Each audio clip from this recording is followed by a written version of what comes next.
Hello everyone, this is Sasha here.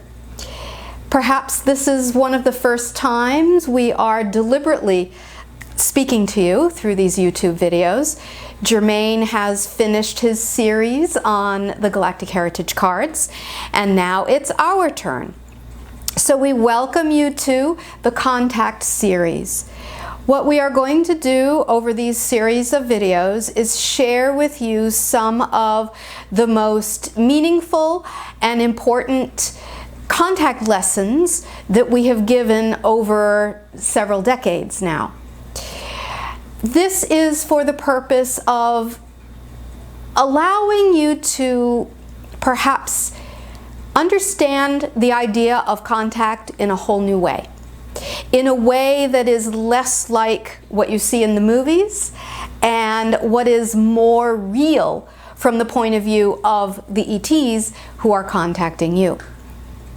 And so that's why today, in the first lecture we wish to give you in this series, we want to introduce something to you that we've called a quantum map. This is an idea that we have given in a few contact retreats, and it has been one of the foundational ideas we've been working with over the last several years to help you understand what we call the contact landscape. What is that?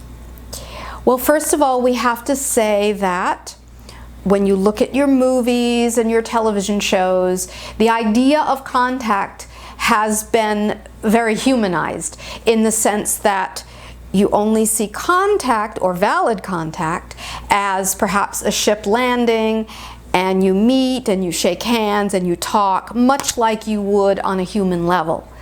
However, real true contact is a little bit different than that.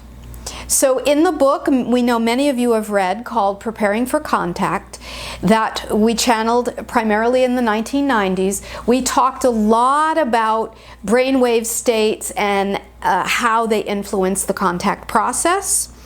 While that information is still very valid today, we have to say there's been a very, very big change in the human ability to enter and leave alternate states of reality.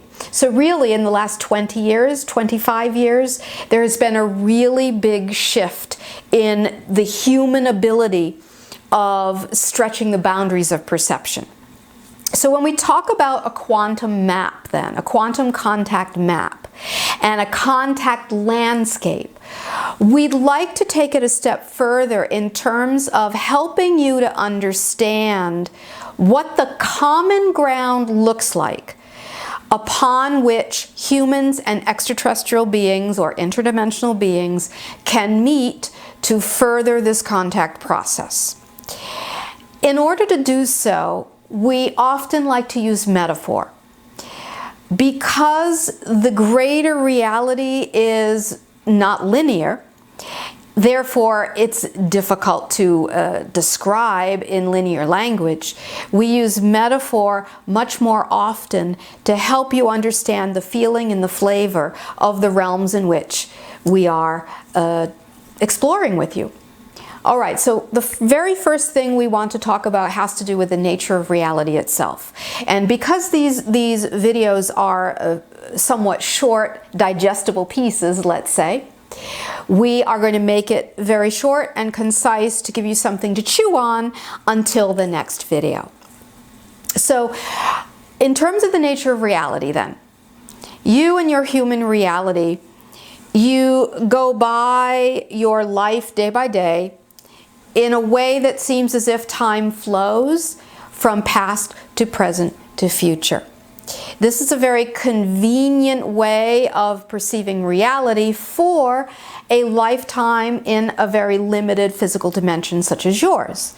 However, as your consciousness evolves, you begin to, in a sense, develop the ability to move outside of the constraints of a linear reality. So we're going to give you a metaphor here. Maybe some of you older ones will remember movie theaters from the old days where you had a reel of film. and that reel of film would be played through a projector. The people in the audience would see the complete movie. However, it wouldn't be until you would examine the reel of film that you would notice that the reel of film is really a series of still photos that are moving at a certain frequency that gives the illusion of a fluid story, let's say.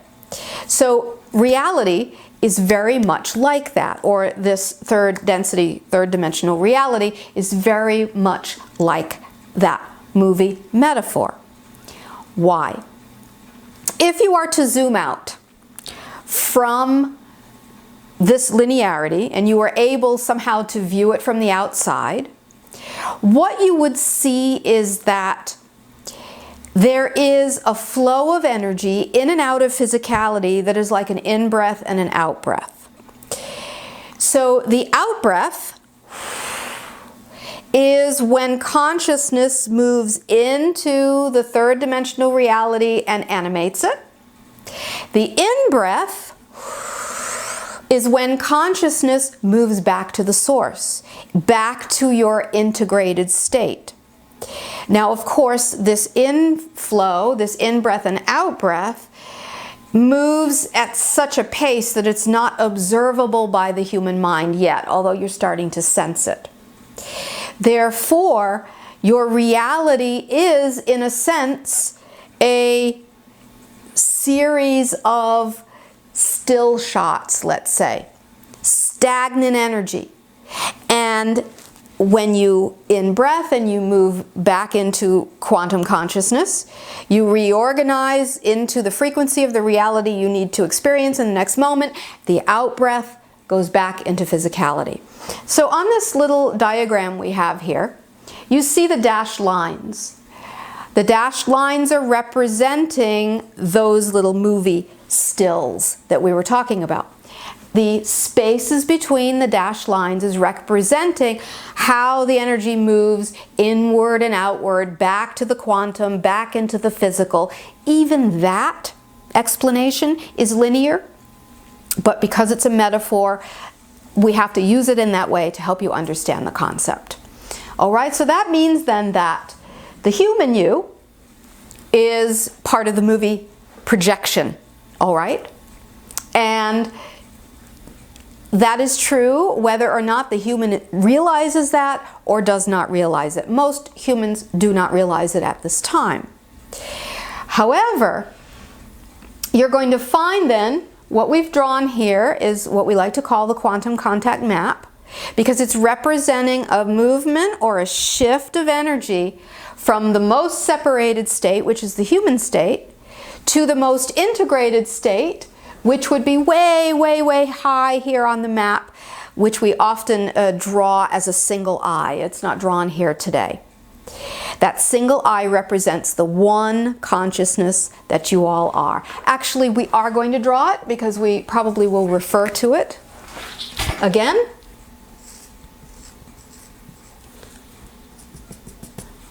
So there you have the eye. That is the single consciousness that you are. And that single consciousness that you are watches the whole play, let's say.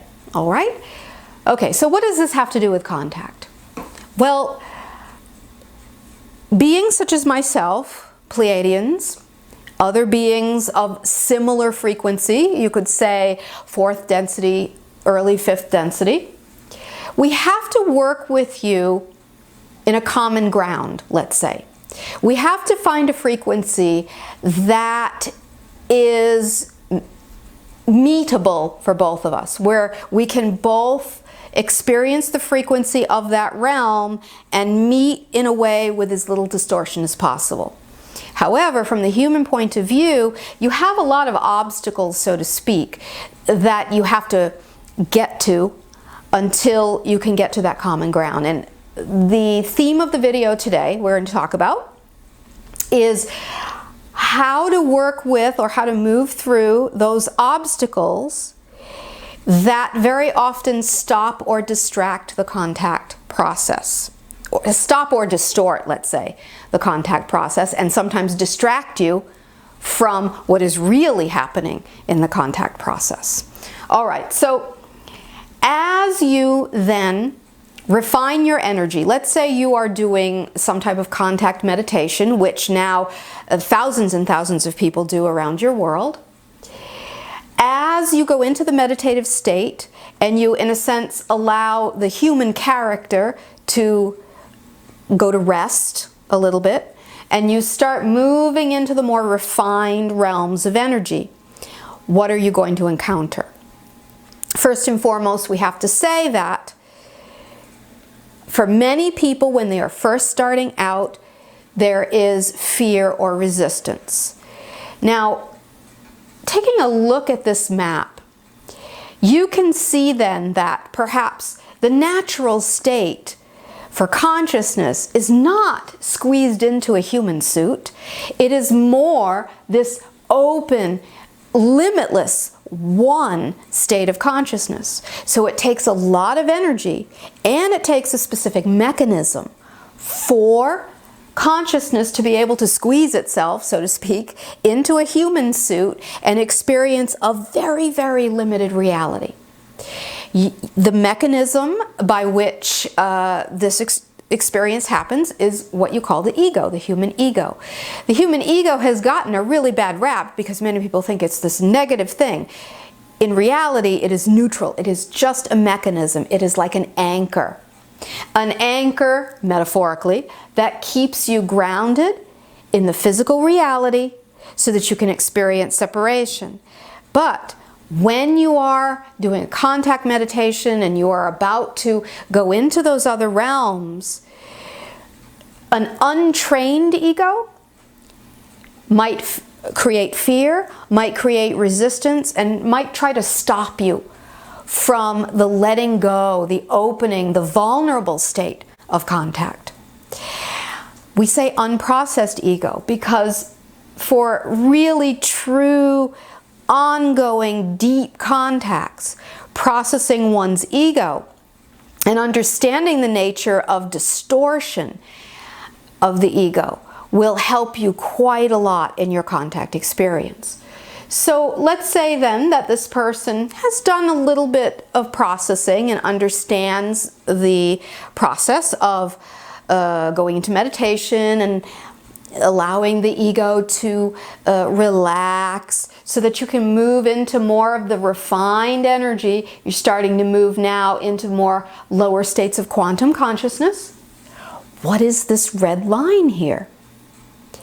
This is, let's say, one of the big obstacles, if you want to call it that. It's not deliberately set up there to be an obstacle. It's just a byproduct of what happens to consciousness as you move from a state of integration, from a state of separation into a state of integration. Okay, what is that? We call that the pain fear band.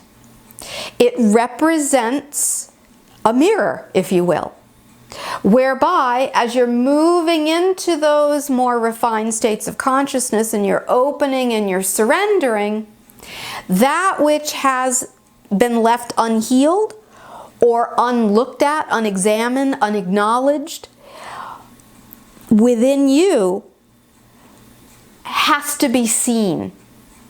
And if it is not seen, then you might feel fear. You might feel what we often call signature behaviors, which are different types of behaviors that happen that are predictable as you try to go into the contact state. Maybe you fall asleep, maybe you get agitated, maybe you become frightened. All of these are symptoms of the unhealed or unprocessed energy within the ego, that when you move into the more refined states of consciousness, you bump up against this pain-fear band, which acts like a mirror. One of the most important aspects of contact to understand is that contact is a mirror. It is a mirror in which you will always see yourself. So if you are looking at the ET world, let's say, as a very polarized place of negatives and positives, evil ones and good ones, then what you are doing is seeing your own polarization within you in that contact mirror. And that needs to be confronted before you can, in a sense, pop through the pain-fear band into the next level here, which is the green level, which we will talk about another time. So therefore then, when you are using the contact process correctly as a way for individual and species evolution, you will always bump up against the contact mirror. You will have to see yourself. You will have to see your own polarization, because otherwise what you will see in the ETs will be a direct mirror of yourself. If you see evil ones, you are looking at the shadow within that has been unprocessed. Now, we are not saying there are no bad guys out there, so to speak. That's not even a topic we are going to address in this video, because it is really an unimportant topic. We know there's a lot of stuff on your internet about negative ET this and negative ET that and conspiracy theories and all of that.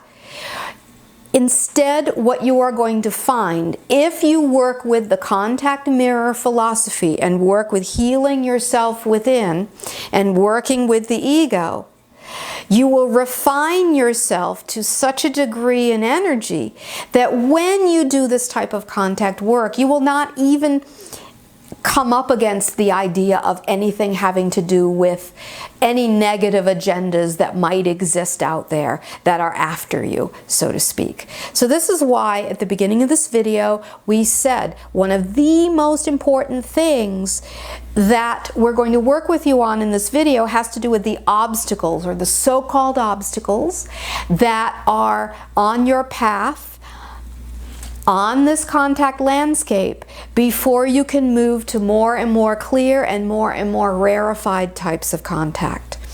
Those obstacles have to do with seeing yourself truthfully and honestly without judgment in the contact mirror, so to speak, working with the unhealed parts of yourself, and as you do, it starts to, in a sense, create little pathways, or through the pain-fear band, little pathways that then start to dissolve the energy of those realms, so that your ability to move back and forth into the more rarefied realms of contact to the common ground where many of us are waiting for you.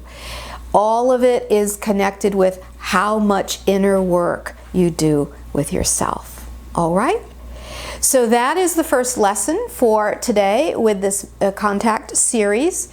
The next video, we will talk about what lies beyond the pain and fear band as you move more deeply into the contact landscape. Thank you so much for your attention, and we send you much love.